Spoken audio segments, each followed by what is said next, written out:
সুন্দর একটা বাগান, আকাশি মেহগনি, তারপরে রয়েছে এই যে রাজনদার বাড়ি। এই যে বড় ভাই একটা ধান কাটতেছে, ওইদের মধ্যে জিরাইতেছে, একটু জিরাইতে সামার দিয়ে। এই যে আমার রাজনদা, দেন কি অবস্থা, হইরের বেশ। এই হালা বের হতো না, এই হালা বের হতো না, হালা জীবনে বের হতো না। লোকে বয়স মনে 40 হতো, মাথার চুল সব পাইকা থাকা, বেহারে না, বেহারে তারি না। এটা এটা কি করি, এই যাইছে কি অবস্থা। এটা কুরবানি দিতেছে, কুরবানি দিলে আপনারা কি বলেন?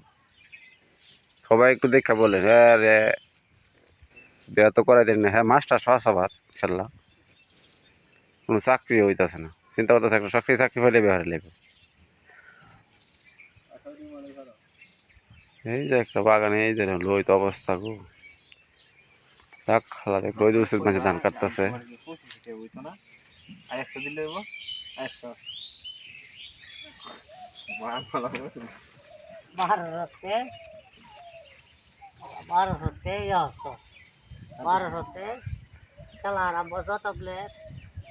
এ বড় ভাই, কামলার হাজিরা কত ধানের কামলা? আমরা হাজিরা হয়েছে 1600 টাকা। 1600 টাকা? এত ধান, এত এত হাজিরা দেবো আমরা, ধান কাটা পুষে না বুঝলে কি করুন, যে করুন তো লাগবে। ধান কইরা ঠেকছেন নাকি? কইরা টেকছি হন তো পাক্কা থাকা, পাক্কা হামায় থাকা, বেশি যাবে থেকে থাকা, এই কারণে কাটতে না লাগে। না হলে আর কদিন পরে পাওয়া যাইতো না।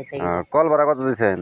কল ভাড়া দিছি 4000 টাকা। আরে বাবা, এত ধান ইতিয়া পুষবো?